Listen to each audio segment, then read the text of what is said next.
Welcome to the IHN show, ladies and gentlemen. Episode number 52. And boy, do we have some changes. Not only that, we have a big episode to talk about today. And we have something right in front of our mouths and on the top of our heads that we also have to talk about. And that was none other than obtained by our host and producer, yours truly. Yours truly, who is right here. Exactly. Okay. Yes, these mics, these came in. Oh, that's a cluster. I don't want to get into that. Yeah, it was too long ago. One came in Friday, but you can't use it without this. Can I get a shot? This mixer, which came in. So, and that came in with the other mic, but. Yeah, and then the headphones, those are just our personal ones until we get show headphones, which are on the list to buy next. Oh, nice. So, yes, things are improving really quickly for the show, which is very nice. So, yeah. Now we have individual mics. We can now listen to things properly. There won't be a disastrous echo, hopefully. After, a few tests, there was no echo, but that's not promising, because this show likes to throw the middle finger up to us sometimes. Yeah, just a little bit. Anything fantastic from the weekend for you? Not a dang thing. We are the most stellar bunch of MFs ever. Yeah. I can't wait till we get if we go to college. So oh, you want to go to a party? No, I'm good. Yeah, there's free beer. No, I'm good. Taking a nap. Yeah, right. Yeah, that's pretty intense. Frickin' yeah. Oh man, dude. So I was taking this nap, right? I was out cold. What did you drink? Anything? Yes. What did you drink? A glass of water. Dude, you are hardcore. Yeah, cheers, boys. Yeah. Okay. Speaking of cheers, I need a shot of whiskey right here. Exactly. All right. So, we have a full show. We have IndyCar, we have hockey, and we have NASCAR. Finally, for once during the winter time, even though this happened last week, but it does happen every once in a while where we actually have our show resemble what our show name is. Mm-hmm. So it's not just the HN show anymore. Yeah, it's not the HN show anymore. It's now today the IHN show. So yeah, and the next episode will be the H show. Yeah, because there probably won't be anything for NASCAR. Well, I don't know. Yeah, there airs only what is today, the 21st. So yeah, 10 days to the 31st. There are 20 days till the Daytona 500. No, not the Daytona. There's 27 days till the Daytona 500 as of this recording. So that means when this comes out on Wednesday, it'd be 25 days, depending on how you count your days. Yeah. But no, there are 20 days, so 18 days when this comes out till the Busch Clash or the Advanced Auto Parts Clash or whatever the hell they decide to call it this year. Oh, yeah, nice. Yep. So, okay. So we are going to start right off with what track am I? So, as you can see in my shot now, because it's not going to fall over, you can see Mr. Allan Brown's book. Andrew over there can use it, except he goes down to 2 guesses. And that means he just learned that if he uses both his guesses, he cannot use the book. He found that out the hard way last week. Episode. Yeah. So, what are you doing over there? Taking care of my charger cord and getting that out of the way so I can walk over there and get the book. Oh, later. If you need it. Well, yeah, I can just, yeah. Here, go long. All right. Catch it, Gronk. Oh, sorry, that was already broke. Oh, so you must be playing for the Lions. Yeah. If you dropped it. Yeah. Okay.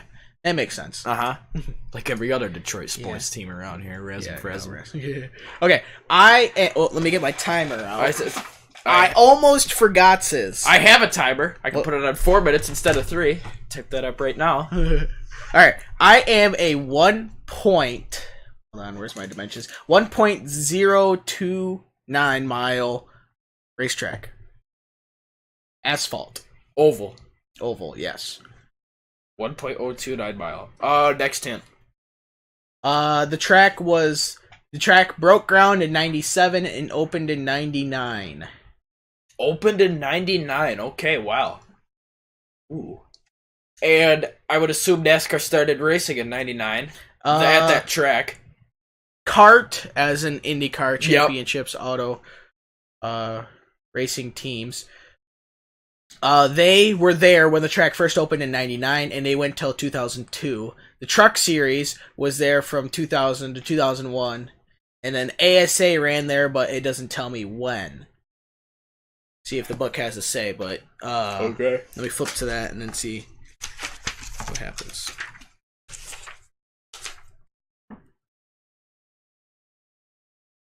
Still lost? Yeah. All right. Obviously, if you don't know what ASA means, ASA stands for the American Speed Association, which has been... I don't know if they're actually still a thing. I think they might be under, like, ARCA. Kind of like... Yeah, there's, like, quite a few things under the ARCA name. Are you going to look that up? Yeah, I look up ASA, and there's a whole bunch of... four different... Yeah. There's a whole bunch of different associations with the ASA. Do type in American Speed Association. Here, I'll even stop the timer.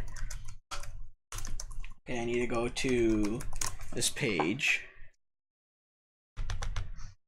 Because I remember looking it up once, but it's been years and I can't remember. Founded in 1968, back in the Stone Age. Yeah, back when the first Model T was built. Yeah. Well, not really, but almost. Okay, where... Oop, I'm getting close.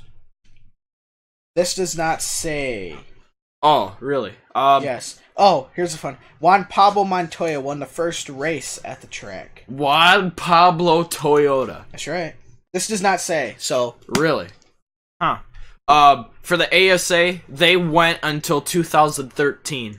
Okay. I don't know what happened then. That's just all I found. They probably went under... I thought I read something, but they were technically under, like, the ARCA name or something. I don't know, but NASCAR bought ARCA, right? NASCAR bought ARCA. They bought them, but they're not... ARCA's not going to be technically under NASCAR until the 2020 season. Wow, because okay. ARCA pretty much already had things planned out for this season. Yep. And they didn't want to... NASCAR actually was smart for once. Exactly. And they didn't want to dink with it. Yeah. So... yeah. Expansion, financial aftermath. Oh, yeah. This is list of ASA national champions 2013. So all right. It could still be a thing, but I don't know. Let's Give see me if the book. Do they have a website? What are you doing? Getting the book. Oh, you want the book? He wants the El Book. Like every other episode. Hey, there's a lot of stickiness trying to try and kill me. Yeah, there's really a lot of in the way. So yeah, okay, that's a technical. Timer starts again because I gave you time. All right, what page number is it? Yeah, I don't think so. Okay, the track starts with the letter C. Letter C, and the state is Illinois. C, Illinois. Ooh. You got $1.15 left.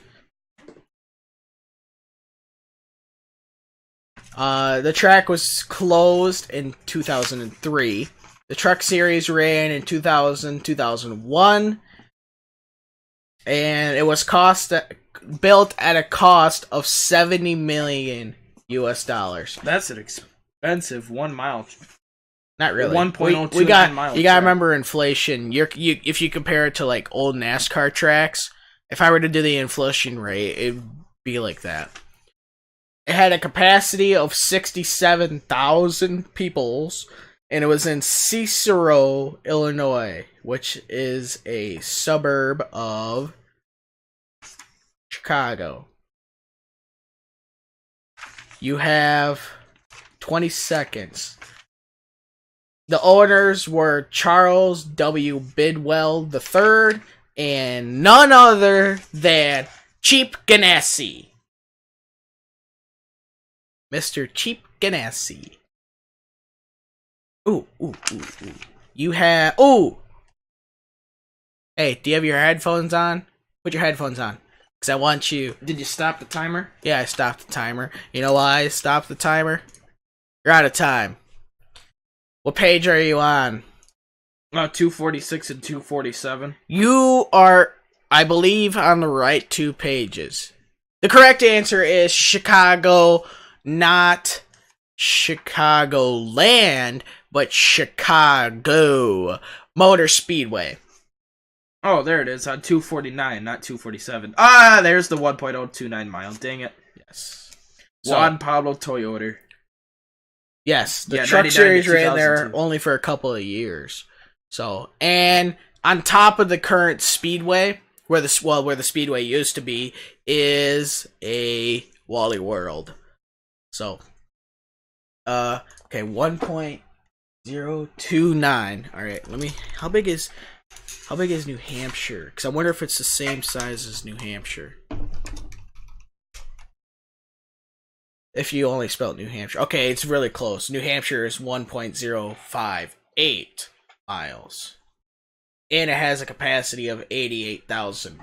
Which really, that means about 8,000 show up. So, when there was the rain delay earlier this year... Ooh, I'm covering up Tommy's Holmstrom. Okay, when there was the rain delay... at one of the tracks this year, at the New Hampshire track. It was either this year or the year before. And when I mean this year, I mean the 2018 season. Yeah. We were watching it on TV, and there was like a rain delay or a threat of rain. Yeah. And I made a comment, wow, there's not a lot of people there. My dad was like, well, yeah, there's a rain delay. I'm like, well, if there wasn't, only about 8 more people would have showed up. Yeah. Oh, ain't that the truth? Yeah, no kidding. That's why New Hampshire lost a date. So exactly. Yeah. So with that, we're gonna go into a quick preview, or not preview, but a quick what's the word? Segment. Thank you. Right. You know, you're here for more than just to piss me off. And to lose that who had that number. Damn right. Yeah. Alright, here comes IndyCar.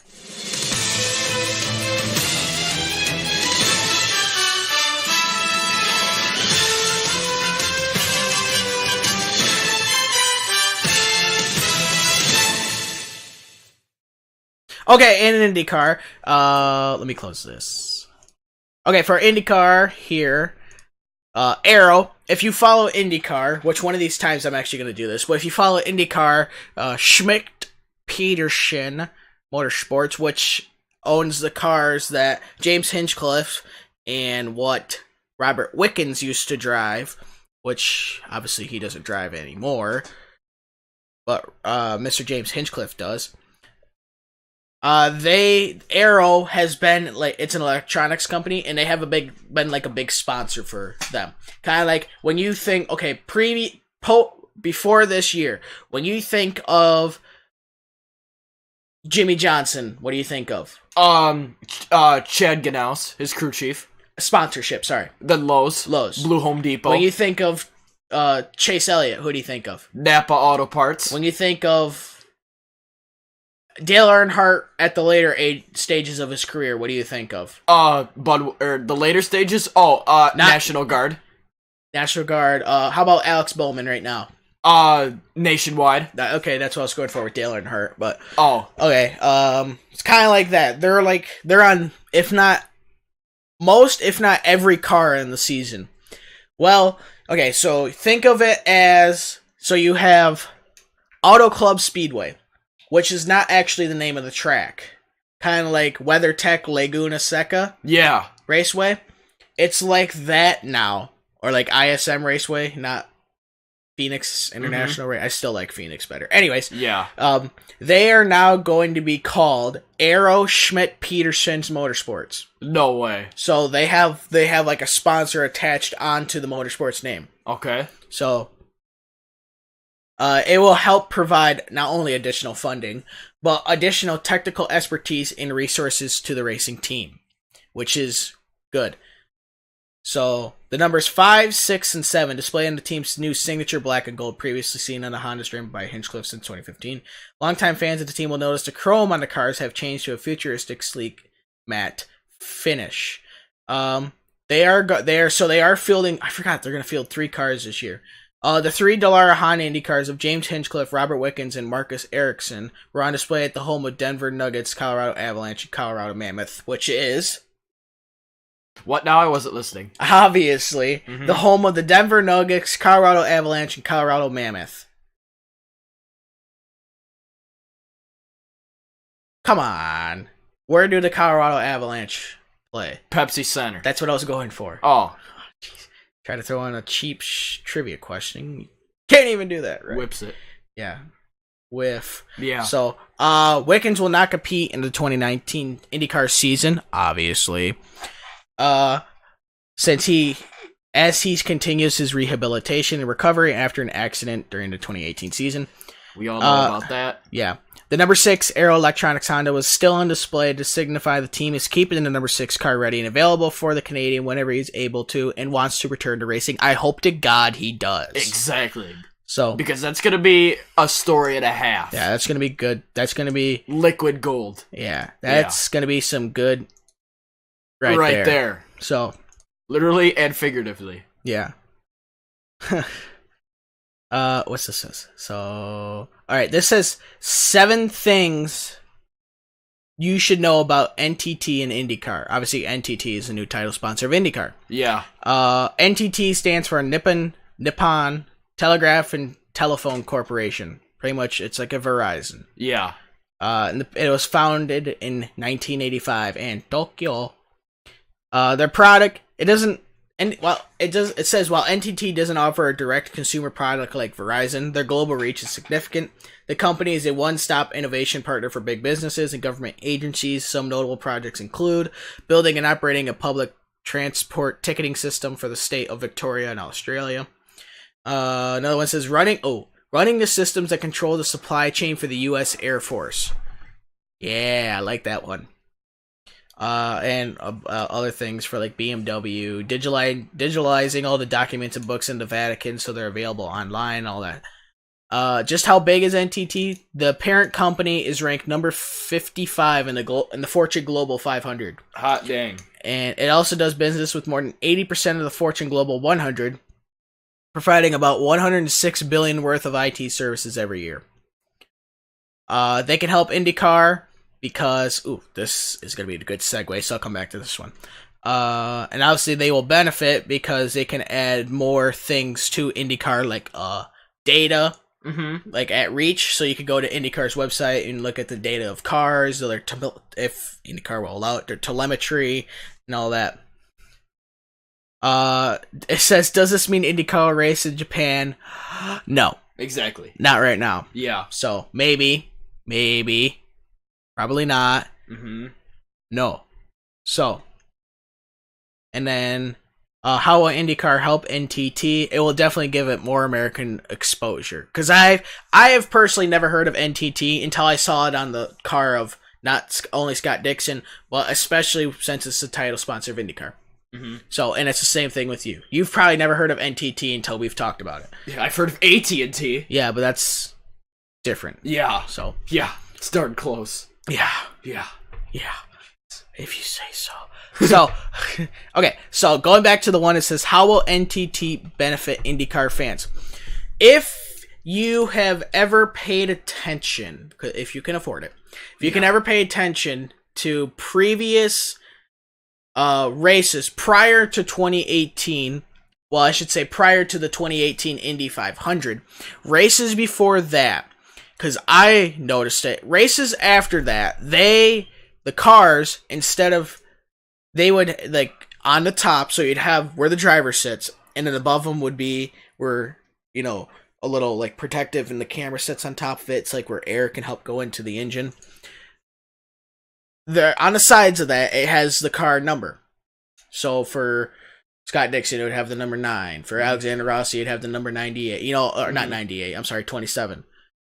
It would have that. Well, prior to the Indianapolis 500 in 2018, they had electronic LED displays. And it would instead of saying the car number, it would say a whole host of different things. It would say, like, what position the car is in. So, like, as it's going around the track, like, oh, what spot? Oh, he's in third. Especially if they're like Iowa, where in 15 laps they're already lapping each other. You can see who's the front car or who's second and how far back. Yeah. Another one is when you go to a pit stop. I really like this one. When they go to a pit stop, it will actually start a timer. Nice. Like how long they're at the pit stop. Like how they do on TV, but actually on the car. So the crew can see it as they're going. There was a whole host of things. Hold on, let me see if I can find the article. That's pretty dope. There was quite a few things the LED display would Come on, what the hell is it? Would like display, ironically, and so they are they're gonna do a test with it when they go to COTA. Oh, nice. Not for the race, but for the actual COTA test in February. And they're going to see, because the problem with them, when you're going 235 miles an hour, your car tends to vibrate a little bit. Just a little bit. Yeah. And it was causing some problems with the LED display. So they took them off the cars and just put the regular numbers on the sides. Well, they're going to try and go back to LED displays, because first of all, it's unique to IndyCar. Yeah. And second of all, it relays some good information. So they're going to test it at the COTA test and see if they have the same problems, because they think they've diagnosed the problems, but they don't know, obviously, until you do tests. And then hopefully, if everything goes, I think they said that they would implement them. Was it for the Indianapolis 500? They said not for, it would probably not be implemented for the first race, because the cars are already built. Yeah. Hell, the cars are probably already built up to, like, the Indianapolis 500. Yeah. You know? Yeah. If not, they are close. They probably just need some touch-ups. So. Ooh, what's this? I don't care about that. Okay. Okay, so fun fact. So that's all I gotta say in IndyCar. So fun fact, you're up. My fun fact about hockey, as always, shocker. For the NHL, this is something you are gonna love. I swear this is cool. When Wayne Gretzky wore the number 99, there was only one other guy that wore the number 99 before him, I think. And then nobody's worn it after him. Obviously. And you can't go to triple digits, but you could go to single digits. Yes. And if the farthest you could go is 99, the lowest you could go is 0 for jersey numbers. And that's what my fun fact is today. Only one person in the entire of the NHL has worn the number 0 jersey. Really? Yeah. Who? Ward Burton. Oh, wait, wrong sport. No. Yeah, good guess. Yeah. It could be the 00 of David Rudiman. His name is... Gotta find it. It's Neil Sheehy. Never heard of that guy. Never either. Who did he play for? The Hartford Whalers. Never heard of them. Who are they? Yeah, in the 98-99 season. Okay. I think... Because you actually could used to wear the 00 of Buckshot Jones, not just for NASCAR, but also for hockey. But the NHL said you couldn't use it because because when they went from paper documents to electronic for like stats and stuff, yeah, the computer would not let them implement 00. Wow. So they said, all right, that number's not available anymore.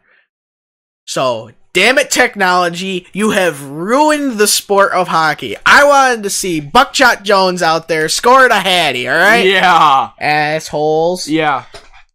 And the number 00, while no skater has ever worn it, this says, 2 goalies, John Davidson and well-known Martin Biron, rocked it for 1 season each. Yep. I think that was prior to the... I don't know. Because I think the NHL went to electronic stats and stuff in the, I think, late 90s or, like, early 2000s. And it wasn't because of the Y2K bug, for you old farts out there. Yeah. He actually wore it in the 87-88 season, not the 98-99 season. That was when the guy, Neil Sheehy, retired, actually. Oh, okay. Oops. Oh, I will. Alright, so... Okay, so this is how... So, I was trying to look up a fun fact. And I originally looked up one for the LA Kings, because I don't think I've ever done a fun fact for them yet. But I ended up finding a fun fact that I turned into a trivia question. So now I found a fun fact about the Arizona Coyotes. Okay. The Desert Howlers. Yeah, so on November 17th, 2017, the question is, who did the Coyotes claim off of waivers? If you want to take a stab at it, you can. Oh, jeez. November 17th, 2007. 2007. 2007. Oh, you said 17. No, November 17th, Oh. 2007. It's these headphones, I tell you. Uh, November 17, 2007. Who did they claim off of waivers? Who did they claim off of waivers? It doesn't say from who. Just who did they claim. It's a goalie. That's as much as I'll give you. Hold on, I might know this. Do you now? Yeah, who was the Desert Dogs' goalie in 2007? I don't know, I'm asking you. Who's your daddy? Alright, I'll just say it. Was it Ilya Brizgalov? Oh, that is correct. Oh my gosh, give me some of that. Oh yeah, that's worthy of 3 dingers right there. Yeah. Nice. Oh, how'd you come to that conclusion? How I came up with it, I was thinking, it's the 2007 season. That I know, because I played NHL 07. That I know a few things about. And I'm thinking, Desert Dogs goalie, and I'm thinking, okay, in the 2003 and 2007, I can't remember what their goalies were. But then... It was kind of a revolving door. Yeah, it was. And then... when you said goalie, and I thought 2007 for the Desert Dogs, I tried to connect them together, and then Ilya Brizgalov, his face popped in my head, and I'm thinking, wait a minute, he used to play for the Philly Cheesesteaks, and I wonder if they got it from him, and I remember Brizgalov playing for the Desert Dogs, but I thought that was around 2011, and so I took a stab at it and said Ilya Brizgalov, and my gosh, there goes all my luck for who had that number. So thank you, ladies and gentlemen, I quit. Okay, so the rest of it says, the Coyotes claimed Brizgalov off waivers on November 17, 2007. He would become the starting goalie for then the Phoenix Coyotes. Yeah. Brizgalov finished the season, because they forgot how to do spell check, and there's no N in season. Nice. Season. Nice. With a record of 28, 25, and 6. Not bad for a crap team. Yeah, backup, yeah. He had a .920 save percentage. Pretty good. Yeah. Over a season. Yeah. And a 2.44 goals against average. Not bad. That's really good. Yeah. I think, because Carter Hutton had the lowest goals against, and I think it was 2.36 this past season. And so far, scoring is up a little bit in the NHL. Yeah. And save percentage is down. I think, they said it on a Red Wings broadcast. I can't remember what it was, and I'm not even going to try at it. So, nice. You know what? Just because you're so good. Another dinger because of that. What am I up to now? 4 for that correct answer? 4. 4 dingers I'm up to. Oh my gosh. Oh, well, since you're being nice, you're up to 1 dinger. Oh. I'm just so... Oh, we're just sharing the love today. Aren't I just so yeah, thoughtful? The freaking peachy gong show this is. Alright, so with that, we are going to go into Wookie.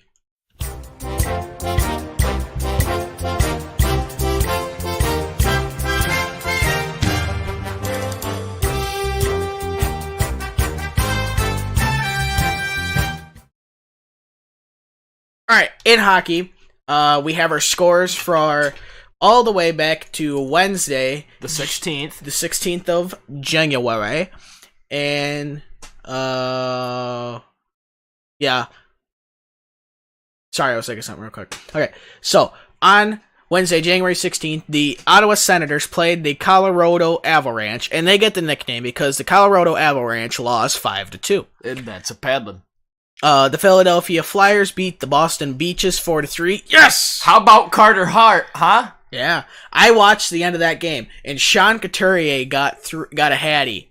That's pretty good. And I think I watched the highlights of that game too. And you know what a hattie stands for? What a hattie stands for? Yeah. I have no idea. A free dinger. Hey. So.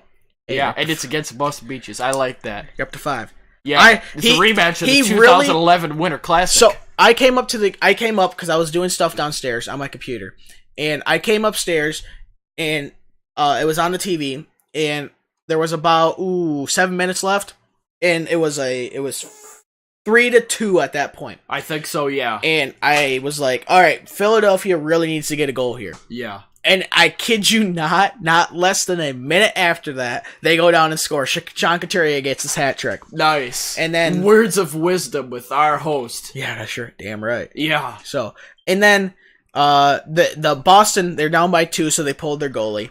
Yep. And Couturier really should have had a 4th goal.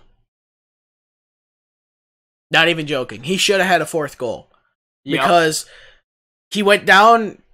I can't remember who. So, one of the defensemen broke their sticks. A Boston defenseman broke their stick. And Couturier was going to go after the loose puck then, because it was in the Boston zone and the goalie was pulled. There was an empty net. And so Couturier was going down and... What? I forgot who that defenseman was. I should know that. I watched the highlights of that game. I don't think it was... Was it McAvoy? I don't think it was McAvoy. I don't know. Anyways. And he pretty much he had an interference penalty on Couturier. Yeah. He ran interference and he got called for it.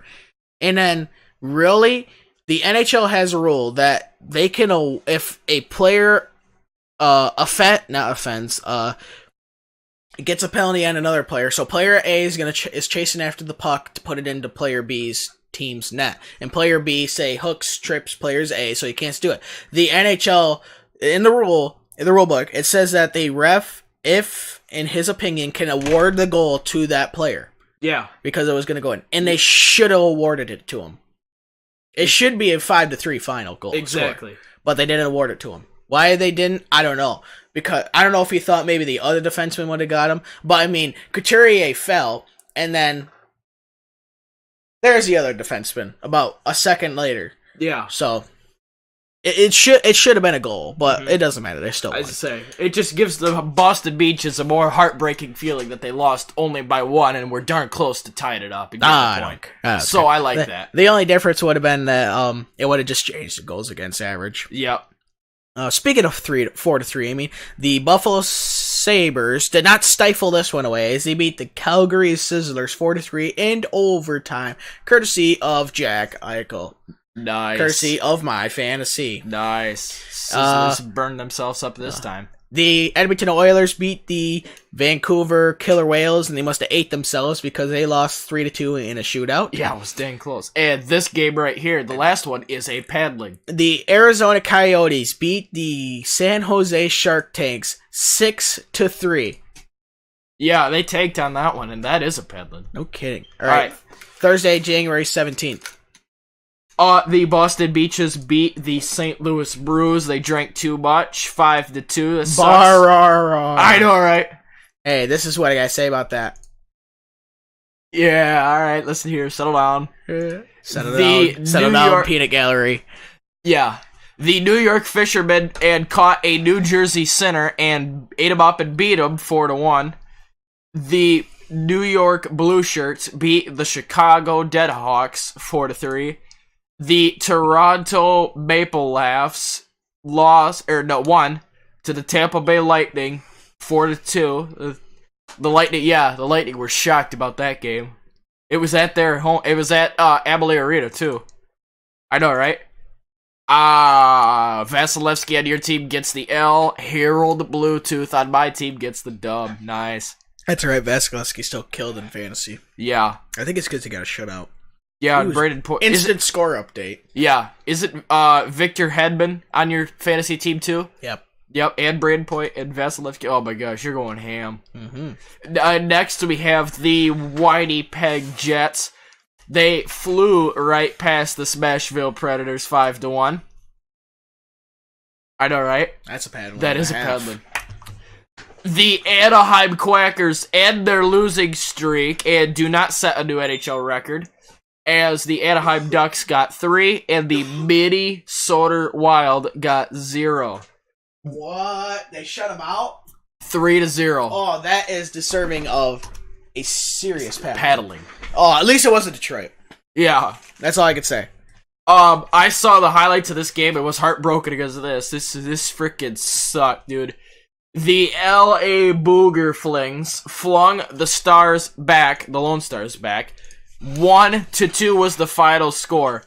Issa Lindell scored late in the third to get them within one, and they were just trying to score a goal, but they just couldn't, as Campbell stood on his head frickin' all night long.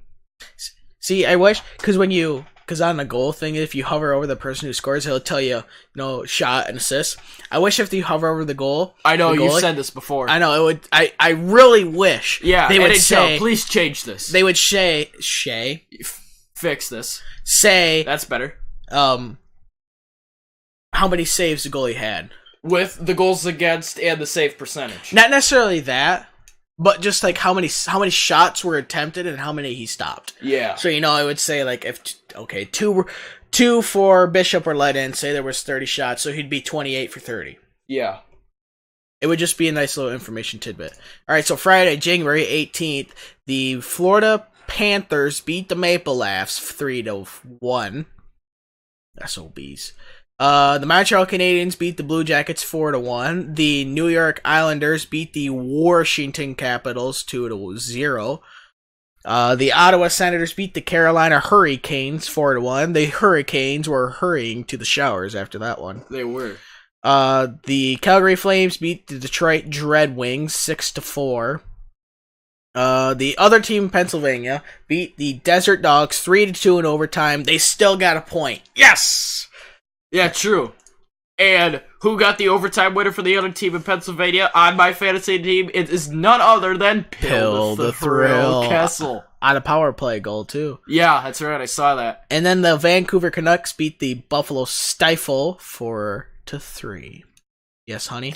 Not only are the Flames on fire, but how about them New York Islanders? 4-game winning streak. Dude, they have turned it around. Yeah, they did better without Johnny T. Oh, yeah. And the Carolina Hurricanes, after their loss... Oh, yeah, wait. Oh, I guess it don't matter now, but the Hurricanes had 22 wins. Yes, go ahead.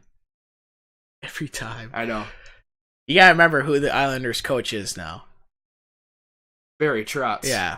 I'm sure that has something to do with it. There's no way in hell there's not anything to do with it. Exactly. Because he's the next Scotty Bowman, I swear. No, he's not that good. Yeah. Nobody's as good as Scotty Bowman. Yeah. Scotty Bowman is one smart bastard, I'll tell you that much. He has the record for most Stanley Cups won by a coach, and I think he has 3 with Detroit, 2 with the other team, Pennsylvania. I think 5 or 6 with Montreal. I think it's 3 with Montreal, 3 with Detroit, and 1 or 2 with the other team in Pennsylvania. He is currently senior advisor of hockey operations. He is 85 years old. Good lord. He has 9 Stanley Cups. Hot dang. Yes, 9, not 7. 72, 73, 75, 76, 76, 77, 77, 78, 78, 79, 91, 92, 96, 97, 97, 98, 2000, 2001, 2002. Give that man a pay raise. Yeah. He won 1, 2, 3, 4, 5 with Montreal. 1 with the other team, Pennsylvania.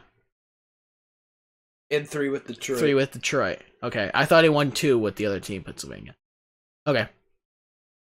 So yeah, he's a smart SOB. Tell you that much.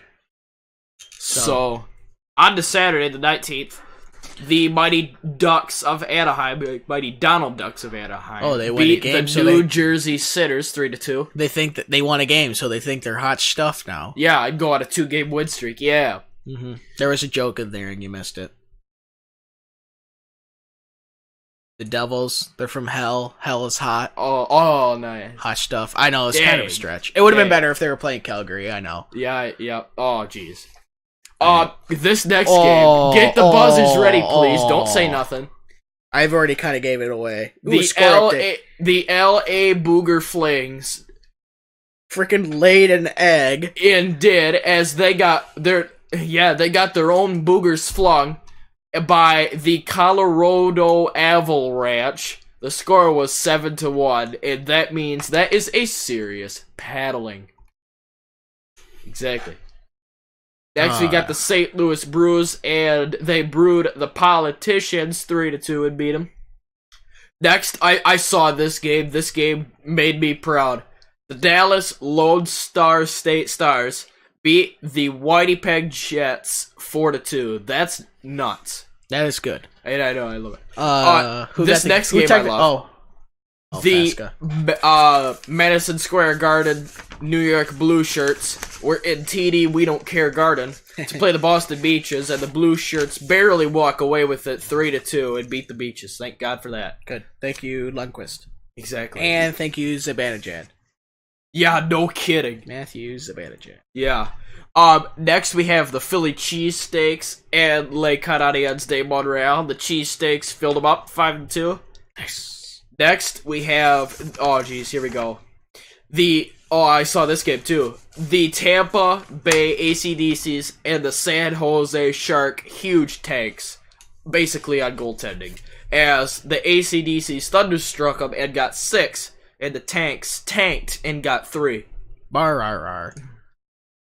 Next, we have I know, right? Next, we have the Battle of the Kitty Cats between the Florida Panthers and the Smashville Predators. You would think the Preds would win, but no, they laid an egg too and lost to the Panthers 4-2. I guess it makes the Predators non-mammals.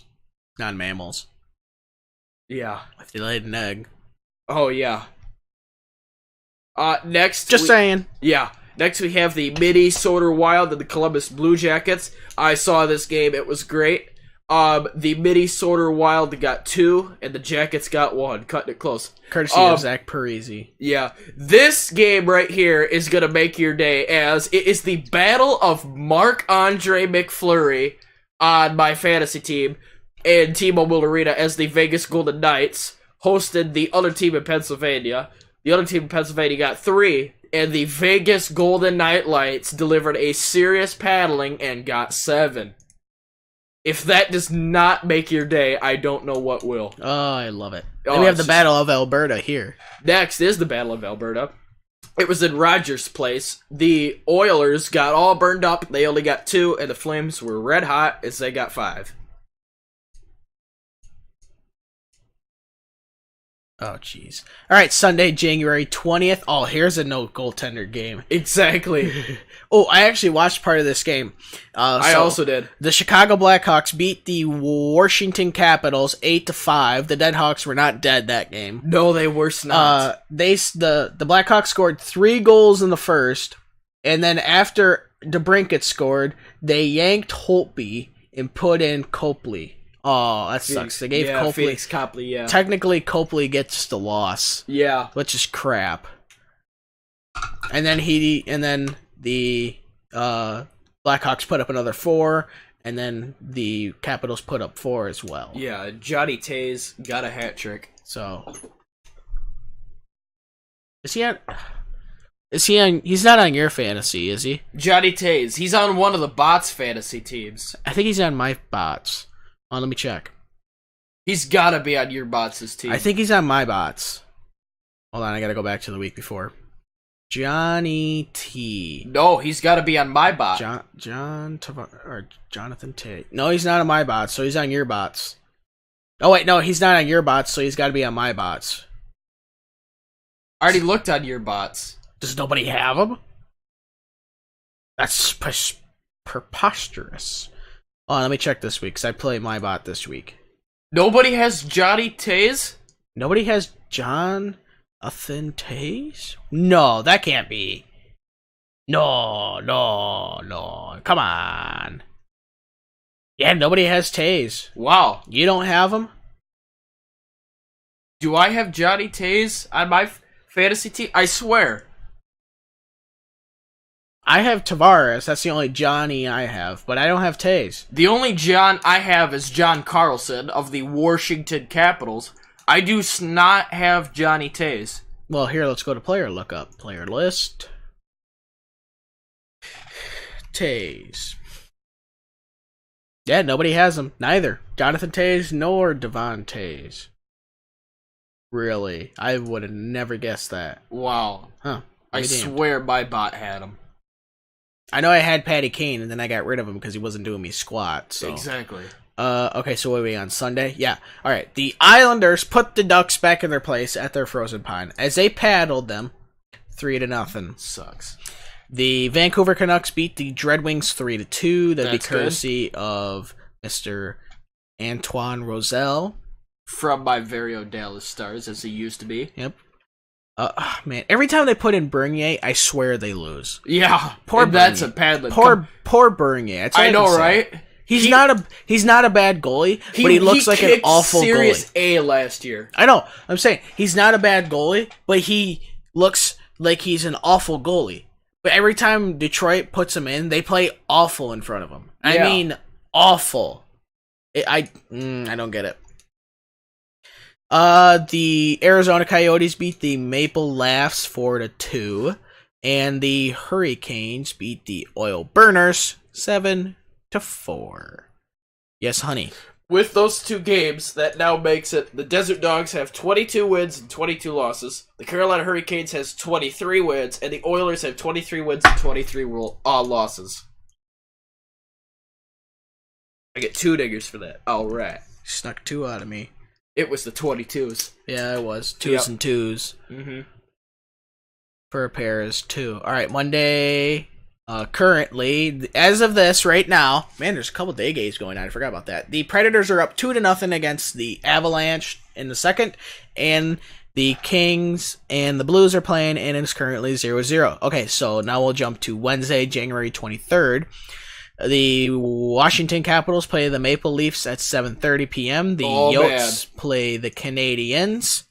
The Battle of Max Domi.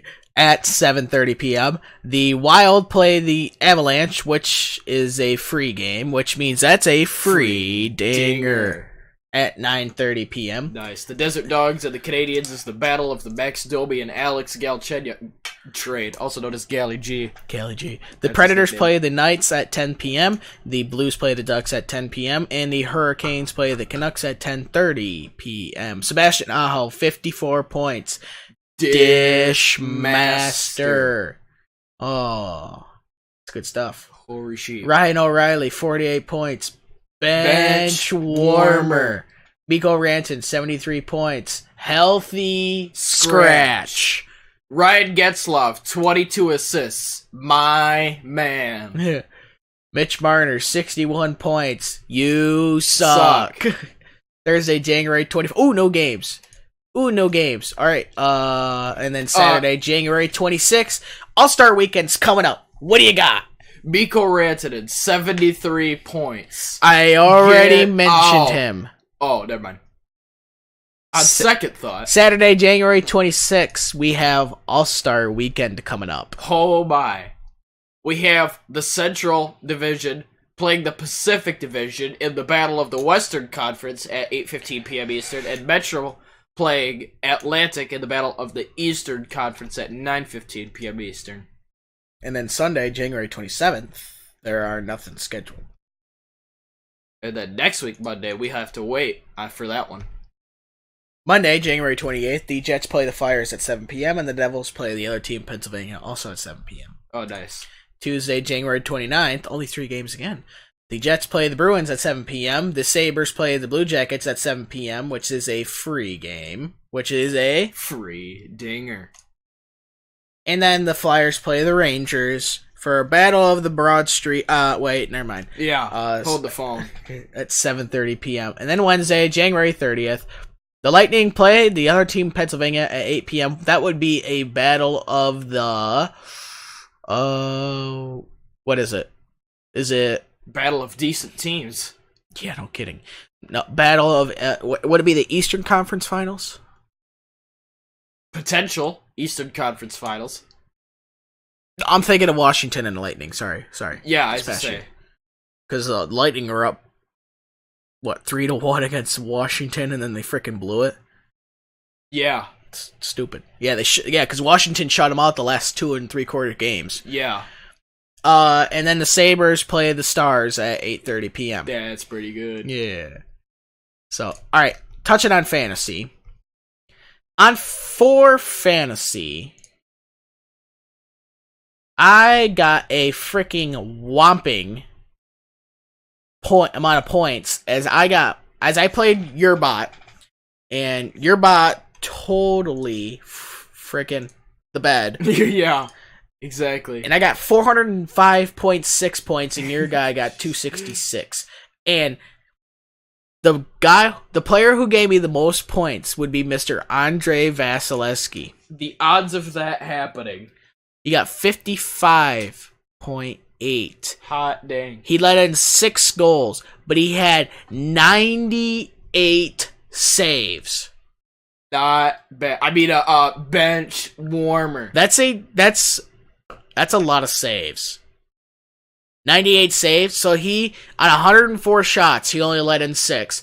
That's pretty solid, man. Yeah. You could be on my team. Exactly. Because really, to stay about 900, it would be letting in a goal every 10th shot. Yeah.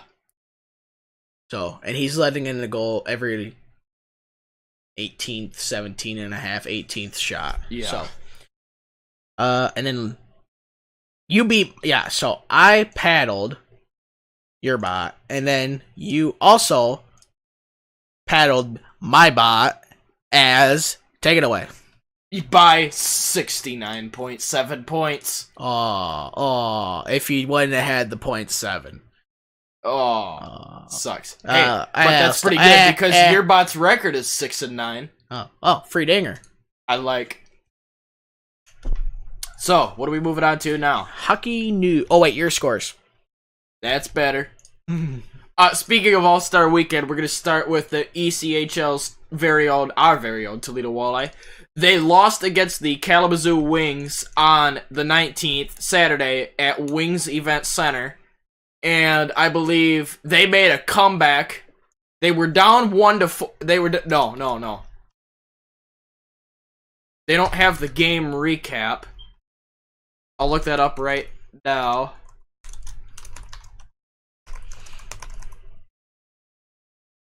Why do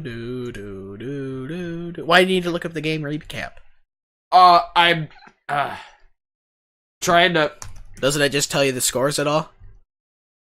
Yeah, it tells me the game recaps, but I have to press or find a certain button that's below the team that they played. For crying out loud.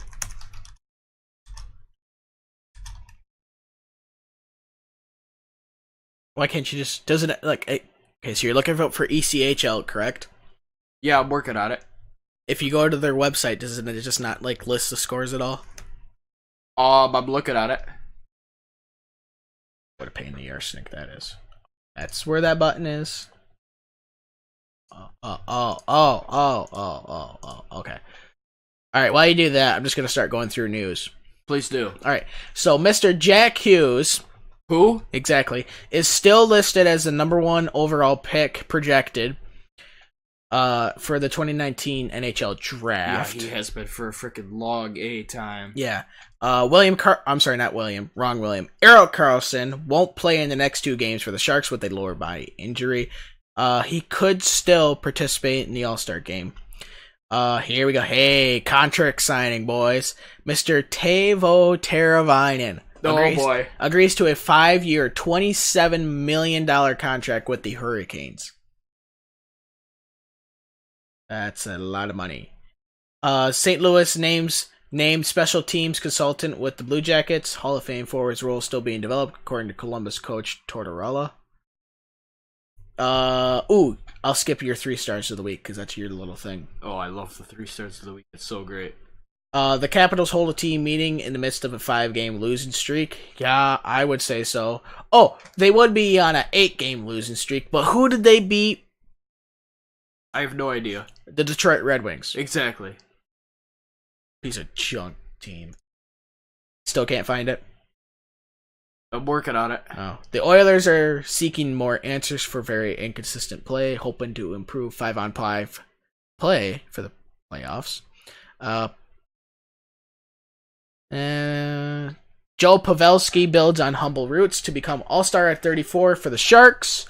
he was drafted in the 7th round in the 2003 NHL draft. Talk about a freaking draft steal. Yeah. Joel Pavelski.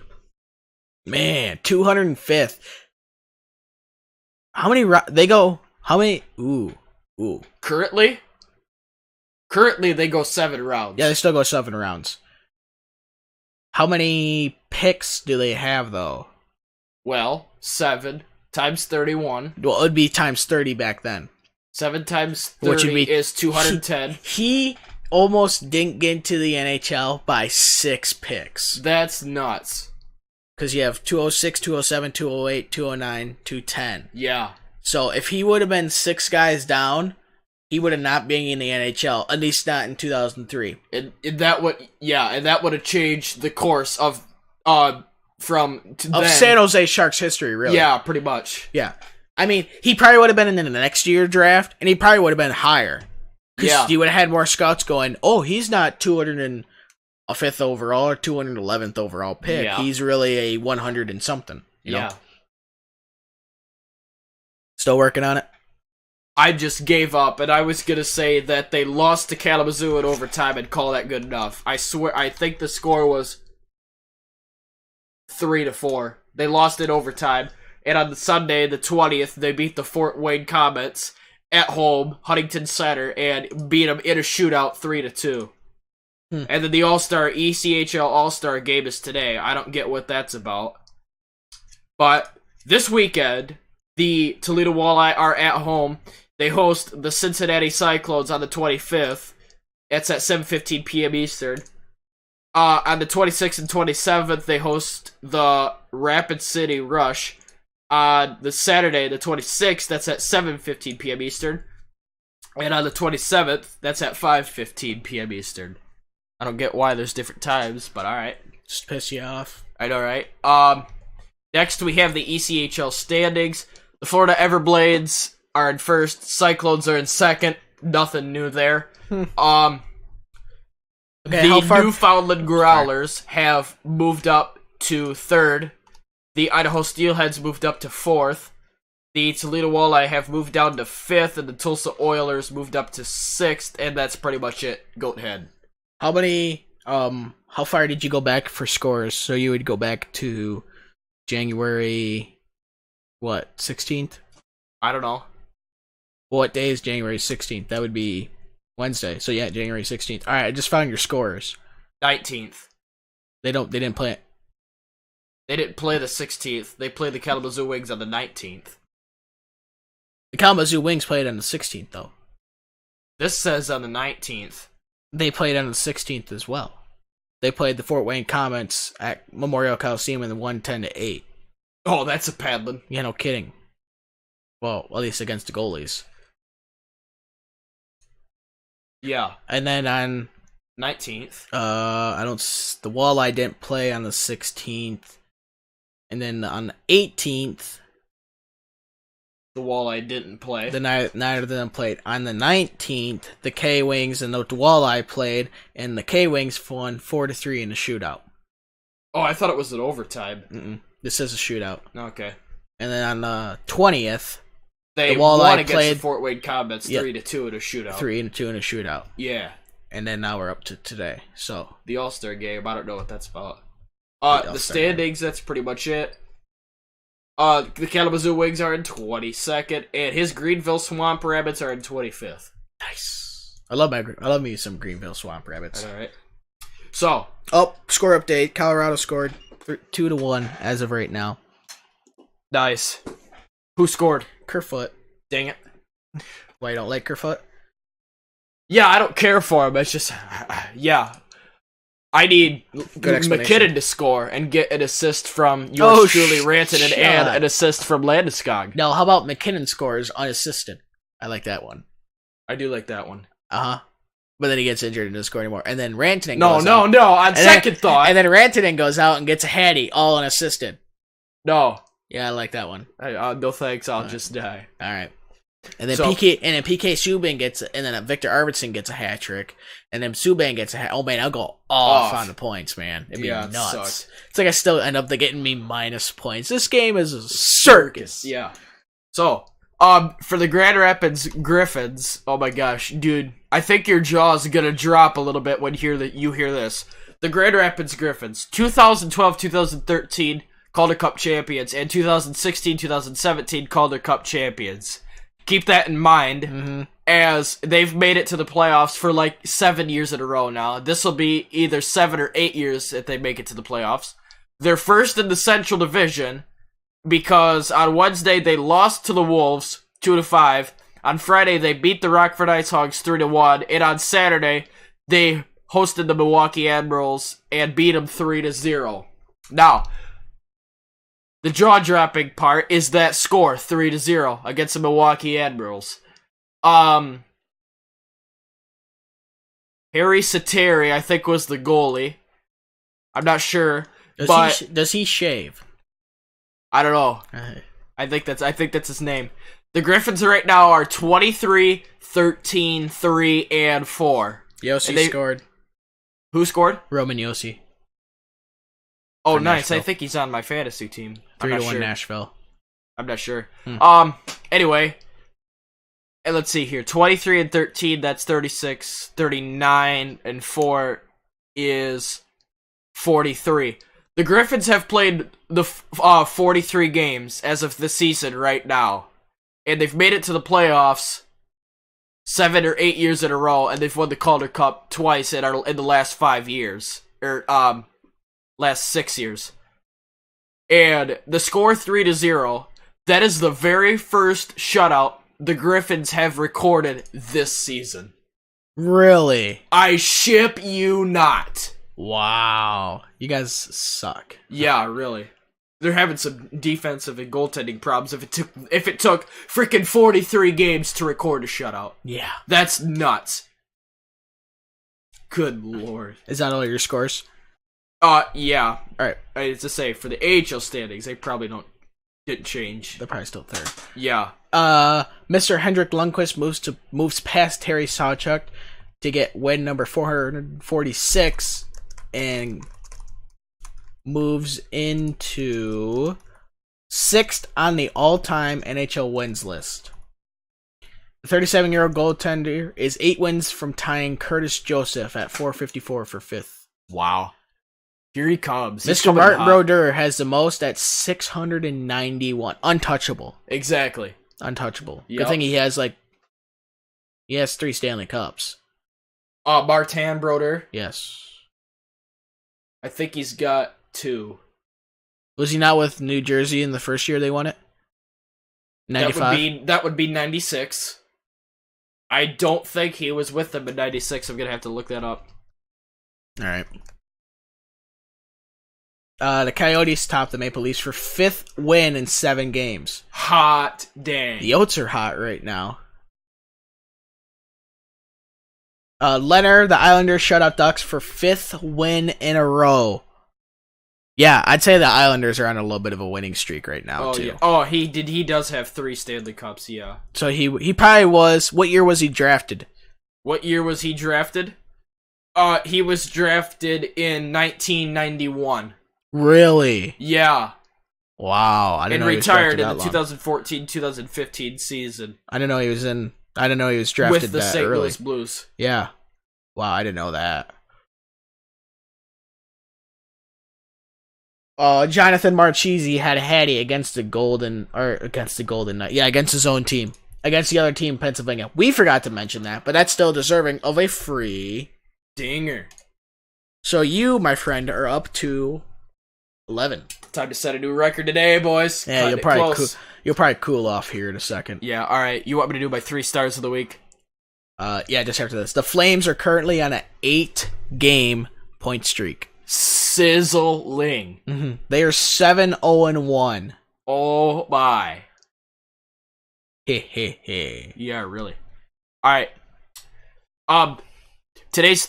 This week's 3rd star of the week goes to none other than Patty Kane. Aw, shouldn't have dropped him on your fantasy team. Aw, sucks. Aw, I feel bad. 3rd star goes to him. 2nd star, surprisingly, Mika Zibanejad. And for 1st star, even more surprising, Robin Lehner. Let me hit the view more button on this. Let's see Robin Lehner's statistics. Oh my, is that nice.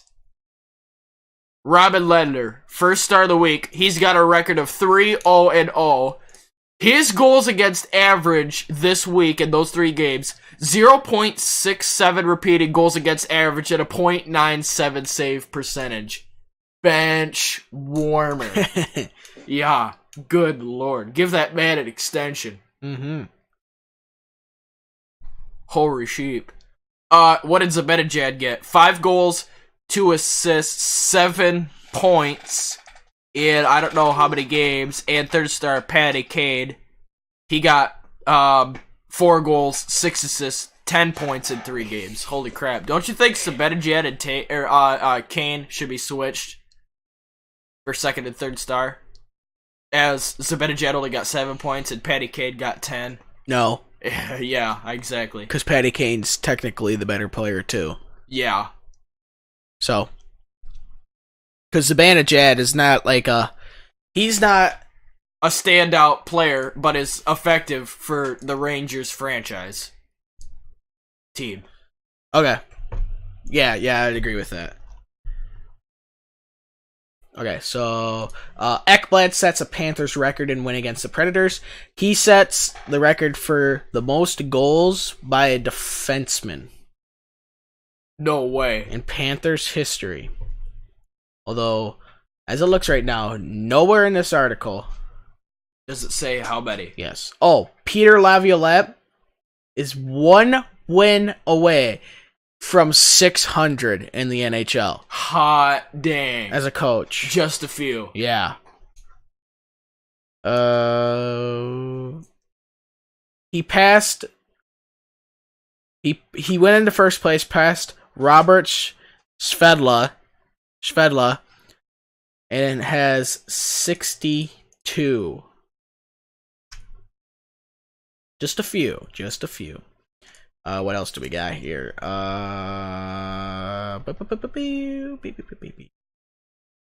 Saw that already. Nope.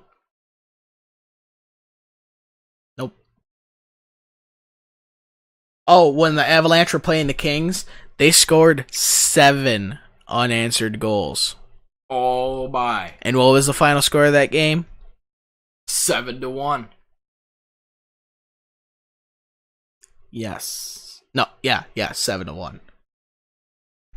So, Mr. Kuznetsov put on the third line for the Caps. Wow. Do you think there's something going on there? No, not at all. Exactly. No. Bulletproof team. All right. That's all I got for NHL news. So we'll move on to On This Day. On this day, who do you think? January 21st, this number 99 guy, I don't know, goes by the name Wayne Gretzky. He's wearing some blue and orange. Yeah, frick, I don't know. He becomes NHL's number 2 all-time scorer in 1989.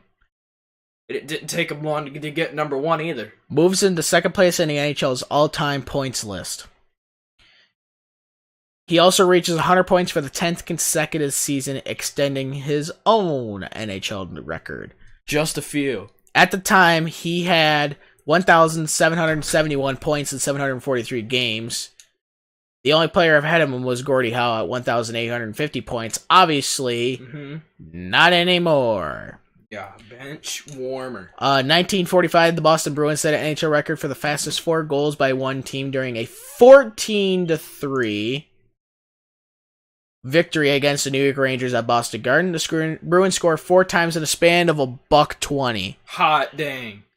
Where is the goaltender? Nowhere to be found. And obviously the mark still stands to this day. Jeez. And there are 3 different guys scored 4 goals. Bill Thomas, Frank Mario, and Ken Smith. Finally, easy names.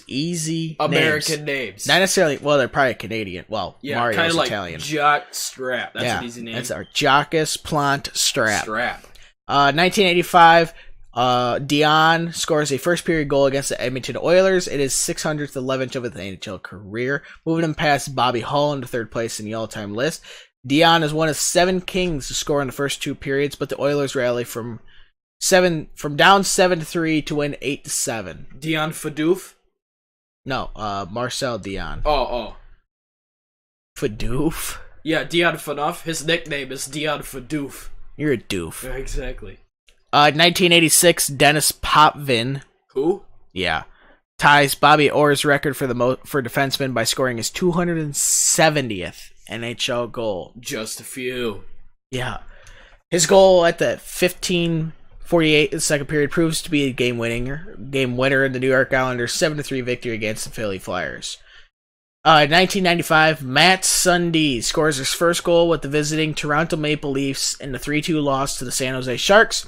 He was acquired in a trade with the Quebec Nordiques on June 28, 1994. Goes on to score a Maple Leafs record 420 goals. Hey, that's a free dinger. Hey. 420 in 13 season and earns induction to the Hockey Hall of Fame in 2012.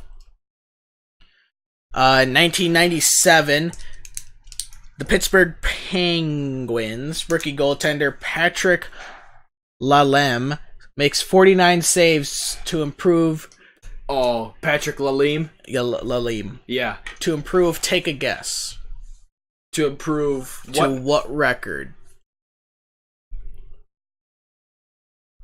69 and 0. Nice try. Oh. 14 and 0. Hot dang. With 2 ties. Because I was back when they didn't have the shootout. Extending his NHL record for the longest unbeaten streak at the start of a career and a 4-2 victory against the visiting Calgary Flames. In 2001, the other team, Pennsylvania, defeat the Chicago Blackhawks 4-0. That is a serious paddling. At the United Center, the first NHL game to feature 2 European-trained coaches. 2004, the Minnesota Wild set an NHL record for the fastest 2 goals by one team when Jim Dowd and Richard Park scored 3 seconds apart in a 4-2 victory against the Blackhawks. Obviously, it wasn't an empty net. Yeah, it's an empty net. In 2016, Daniel Sedin becomes the leading goal scorer in the Vancouver Canucks history when he scores twice in a 4-2 victory against the Bruins. Sedin passes Marcus Naslund. Oh, Marcus Naslund. Naslund. I've heard both. By scoring with a 12-minute, 50-second remaining in the third period. Then he hits an empty netter, giving him 348 NHL goals, all with the... Who now? Canucks. Oh, yeah. In 2018, this Joe Thornton dude of the Shark has a goal and assist in the San Jose Sharks 6-2 victory against the Anaheim Quackers. At high center to pass Brian Trottier for 16th in the NHL's all-time scoring list. Oh, Brian Trottier. Trottier? I hate European names. The 2 points give Thornton 1,426, one more than Trottier, a 6-time Stanley Cup champion and Hall of Famer. I'll be damned. Alright. Time to go to trivia. You can go first. Hold the phone.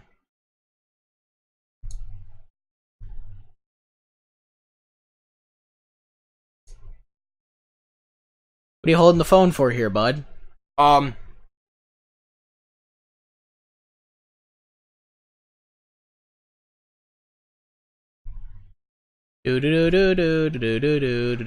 have someone who's a part of my it's a hockey player who's a part of my trivia player, and I looked up what he had a record of, and apparently that tab that I had from Wikipedia is gone. Oh, that sucks.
All right, for NASCAR, Mr. Andrew had to go take a potty break.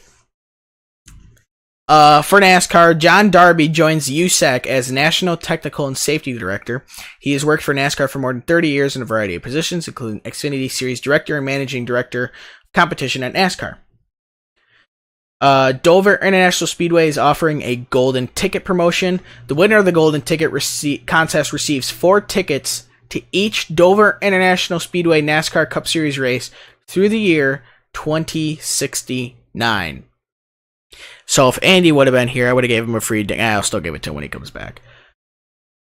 Florida Georgia Line Fest tickets are on sale at Indianapolis Motor Speedway.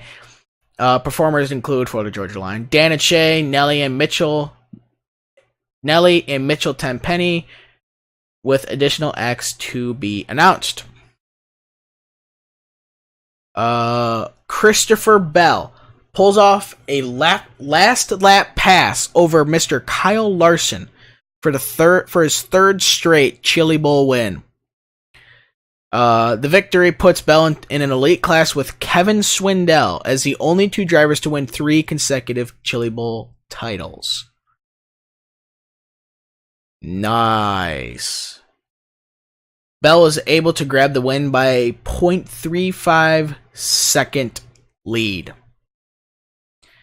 Swindell still stands as the only one to go 4 for 4. 4 straight wins. Ryan Newman talks change, excitement in number 6 at Roush Fenway Racing. And construction is underway at the new premium infield RV area near Talladega's start-finish line. Spire Motorsports and Cheap Ganassi Racing partner for the Daytona 500 effort for Jamie McFlurry. David Reagan Shriners Hospital for Children car raises $300,000 at the Barrett Jackson auction.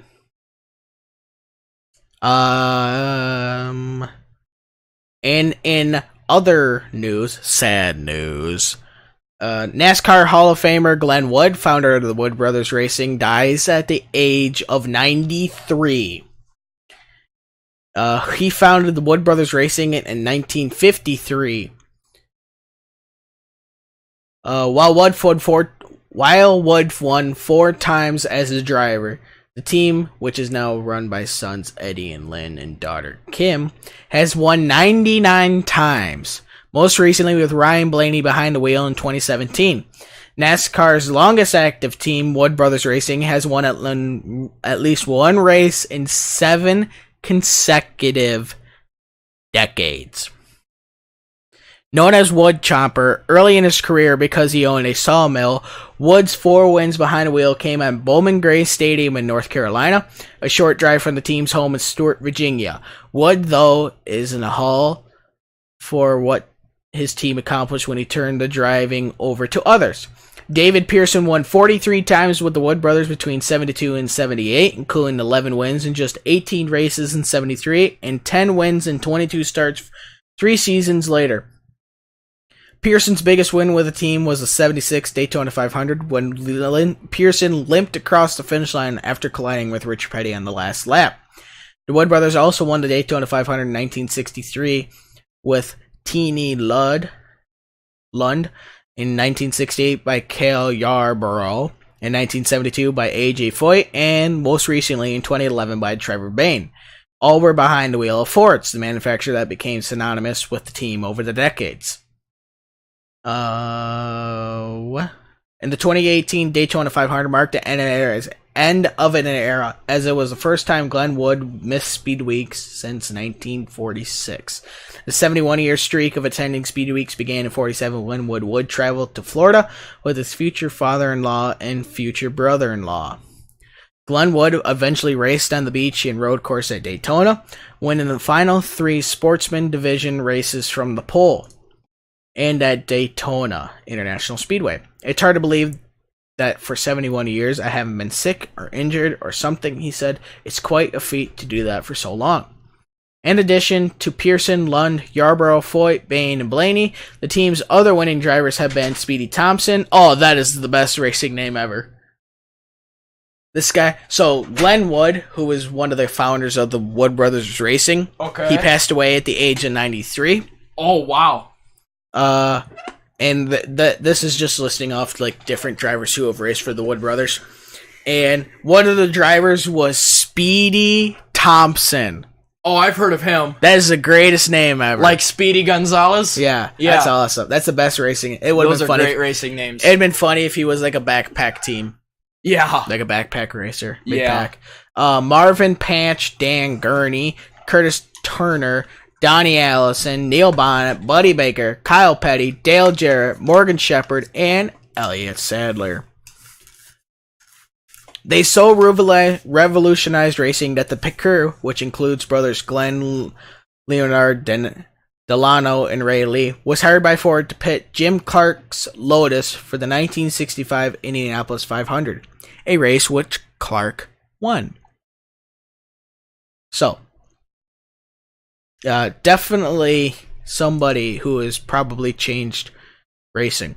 Oh, I remember this story. I can't remember who told this story. I think it was Kyle Petty, but I'm not sure. But when he drove for the Wood Brothers, this was back in like the 70s, well, the 70s and 80s when power steering was really coming around as an importance in the sport. Mm-hmm. And the Wood Brothers were one of the last teams to not introduce power steering because it took off a very minuscule, but still there, amount of horsepower. Wow. And they didn't do it. Jeepers. They left it with regular non-power steering because it had less horsepower if you put power steering in there. Oh. So if you don't think there was some manipulation, you've got another thing coming. Yeah. Yeah. Yep, that's it. So let me check this one.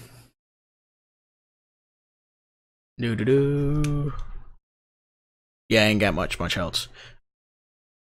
I remember to tell you this. I remember this. Okay, so this year is the 50th anniversary of not only Sonoma, but also Dover. Nice.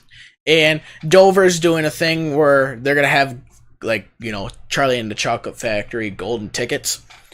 And they're going to give it away to an X amount of people. And for now until 50 years later, they're going to give away 4 tickets to each of those people every year from now until 2069. Nice. I said that. I was like, I got to say that. I got to bring it up.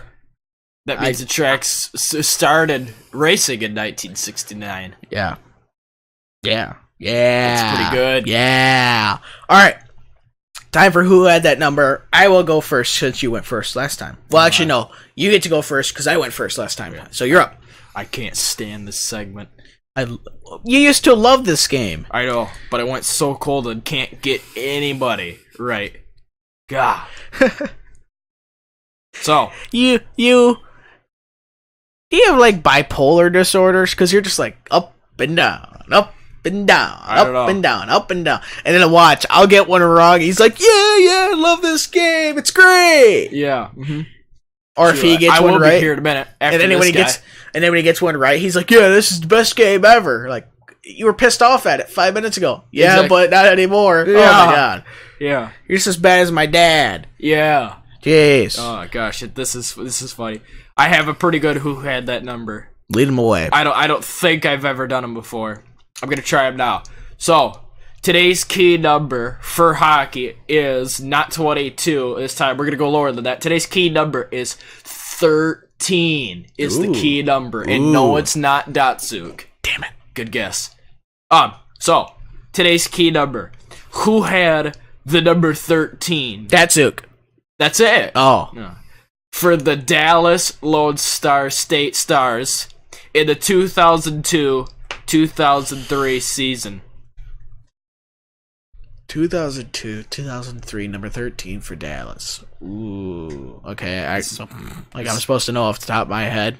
I'd say, yeah, I don't know. For me, yeah. Yeah, for you, not me. Yeah. Okay. Position and right winger. right-handed shot. He's 48 years old. He's born in Worcester, Massachusetts. Worcester. American. He was drafted 5th overall in the 1989 draft by the New Jersey Devils. No kidding. Yeah, 5th overall. That's just a pretty good 5th overall pick. He played for New Jersey from 91 to 97, or 98. Then from 97 to 99. No. 97 to 2001. Played with Edmonton. From 2000 to 2002, Boston. From 2002, 2006, Dallas. From 2006 and 2007 season, he played with St. Louis and San Jose. And then 2007 to 2009, he was the captain of the New York Islanders, then got traded to the other team in Pennsylvania and retired with them. His number for New Jersey was 12. Edmonton was number 9. Boston 13. Dallas 13. St. Louis 13. San Jose 13. Islanders, when he was the captain, 13. And other team in Pennsylvania 13. $1.05 left. You got anything else for me? Yeah. 1,263 games played, 856 points, 1,660 penalty minutes. I think he's in the Hockey Hall of Fame. He probably is. With 40 seconds left, his initials is BG. BG. BG? Yeah, not BK, BG. Oh, darn. BG. What did he play? Fenceman? Right winger, right-handed shot. Right-handed shot, right wing. Really, right? That's yeah. Weird. Because they put right-handed shots on the left wing. Yeah. Who is he most prominent known for playing for? Besides being the captain of the Islanders. It's gotta be Dallas. I'm thinking, and it's not a biased why I said Dallas, but it's because he played on the first line with Mike Modano as the centerman, and not Jason Hart. Who was on the left wing with Modano and this guy? This guy was on the right wing. Modano was the centerman, and on the left wing, it was either Brendan Morrow. Played on the first line with Morrow and Modano. No, I gotta be out of time. I stopped the timer for you with 8 seconds left. Oh, great. Oh, yeah, now time's up. Yeah, now I'm gonna get BG. Hell, I don't know. If you've never heard of Brendan. I almost want to say Gallagher, but I know it's not. No. Is it Brendan something? No. Damn. All right, I'm out. The correct answer is... Hold on. All right. That's better. Mm-hmm. The correct answer is Bill Guerin. Bill Guerin? Yeah. Have I done it before? No. Oh. And you've never heard of this guy? I may have heard of him, but, not he's there. Yeah. No. I'm sure I've heard of him. I've heard of him, but I haven't heard of him, if that makes sense. Yeah. Okay. So, now it's time for mine. Who had that number? And I have a really good one. I'm hoping you get this one. Do you feel a little bit better because you finally stumped me? No, I'd say I lost that one because you've hardly heard of him before. I guess that is the point of the game. All right. Yeah. Are you going to be happy if you get this one right? I will be if I get it right and end my losing streak, yeah. All right. So the Anaheim Ducks won, so maybe you'll get it. Hey. Okay. Here we go. Let's do this. Who had the number 22? Oh, jeez. In the 2006-2007 season for the Chicago Deadhawks. Oh, but it's for the Deadhawks. Number 22 for the Chicago Deadhawks. Right winger, right shot. When did he play for Anaheim? I don't know if he actually... No, that was just a joke. Oh. I'm saying because you ended your losing streak, and I said, well, Anaheim won. Oh, that's what you meant by that. Oh, okay. He's a Canadian. He was drafted 10th overall by the Detroit Red Wings in 91. Oh, wow. He is a 5'11", 215-pound SOB. Big boy. Yeah. He was born on September 12th, 1973. He's the age of 45. From Quebec, Canada. You're up to 15 dingers, by the way. If you get this right, I'll give you a dinger. Nice. So you just gotta squeeze 3 more until I break the record at 18. The record is 17. Right now I'm at 15. This has been a pretty good show. I gotta get this right. Yes. Tell you what, he ain't got crap. For his career NHL stats, I'm not gonna know that. He's played in 991 games. Okay, he was 10th overall. He only had 181 goals. Wow. 200 assists for 381 points. 1,417 penalty minutes. Ooh, somebody aggressive. Yeah. Not disciplined well, okay. He played for the Red Wings in 91-92, and the Adirondack Red Wings in 91-92. In 92-93, he played for the Laval Titan in the QMJHL. Oh, I'm not going to know those foreign league. Or the QMJHL, it's not foreign. It's just the Quebec Men's Junior Hockey League. Yeah. And he also played for the Adirondack Red Wings. The Red Wings. In 93-94, he played for the Adirondack and the Detroit Red Wings. Oh, nice. In 94-95, he played for the Adirondack Red Wings and the Detroit Red Wings. And then from 95 to 2001, he played with the Detroit Red Wings. 2001-2004, he played for the Boston Beaches. Did not play in the 2004-2005 lockout. Played for nobody. And then 2005-2008, played for the Blackhawks. And he retired with the Ottawa Senators in the 2007-2008 season. Holy cow, that's tricky.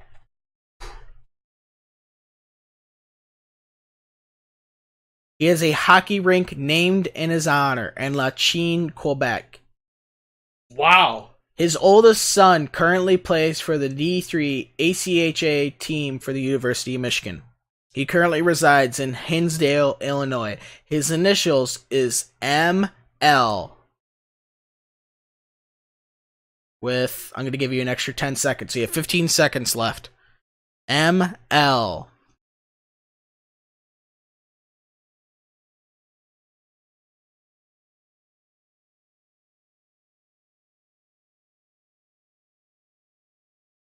The correct answer is... Oh, hold on. Let me put your camera on you. The correct answer is... Hold on. Let me give this one to you. All right. Hold on.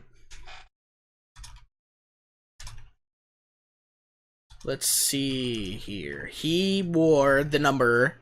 You still thinking about it? Yeah. He wore the number 20 for Detroit.